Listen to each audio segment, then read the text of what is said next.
முதலீட்டாளர்கள் மாநாட்டில் 5.5 லட்சம் கோடி அளவிற்கு முதலீடுகள் ஈர்க்க திட்டம் என தகவல் வெளியாக இருக்கிறது. முழு விவரங்களை செய்தியாளர் பாஸ்கரிடம் கேட்கலாம். பாஸ்கர், இது தொடர்பான முழு விவரங்களை பதிவு செய்யுங்க. தமிழகத்துல கடந்த 2 ஆண்டுகளாக தொழில்துறையில அதிக அளவிலான முதலீடுகள் ஈர்த்து வருகிறது. 2021 மே மாதம் முதல் இதுவரை ஒரு 4 லட்சம் பேருக்கு வேலை வாய்ப்பு வழங்கக்கூடிய 221 புரிந்துணர்வு ஒப்பந்தங்கள் கையெழுத்தாகியிருக்கிறது. சுமார் ஒரு 2.7 லட்சம் கோடி அளவுக்கு முதலீடுகள் ஈர்க்கப்பட்டிருக்கிறது. ஒவ்வொரு மாவட்டங்களிலும் அதற்கான திட்டமிடல் என்பது மேற்கொள்ளப்பட்டு வரக்கூடிய நிலையில உலக முதலீட்டாளர் மாநாடு என்பது 7, 8 ஆகிய தேதிகளில் நடைபெற உள்ளது.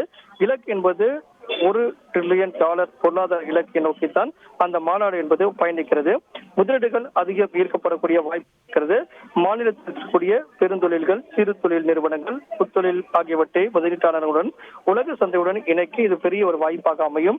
அதற்கான ஒரு ஆலோசனை கூட்டம் தான் தலைமைச் செயலகத்தில் தமிழக முதலமைச்சர் தலைமையில நடைபெற்றது. இந்த கூட்டத்தின் வாயிலாக பல்வேறு முடிவுகள் எடுக்கப்படும். சலுகைகள், அதே நேரத்தில் வேலை வாய்ப்பை உறுதி செய்யும் நடவடிக்கைகளாக பல்வேறு முடிவுகள் எடுக்கப்படும்.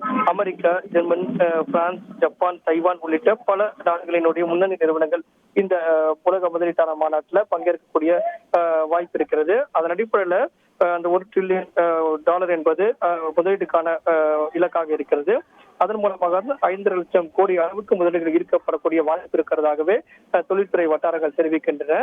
தமிழக முதலமைச்சருடைய தலைமையில் நடைபெற்ற கூட்டத்தில் எடுக்கப்பட்ட முடிவின் அடிப்படையில் அதிகாரப்பூர்வமான அறிவிப்பு என்பது வெளியாகும். ஏற்கனவே லட்சணை வெளியிடப்படும் போது கூட, இந்த உலக முதலீட்டாளர் மாநாட்டுக்கான லட்சணை வெளியிடப்படும் போது கூட இந்த அளவுக்கு முதலீடுகள் ஈர்க்கப்படும் என்று அறிவிக்கப்பட்டது. ஆனால் இந்த $1 டிரில்லியன் பொருளாதார இலக்கை நோக்கித்தான் உலக முதலீட்டாளர் மாநாடு பயணிக்கிறது.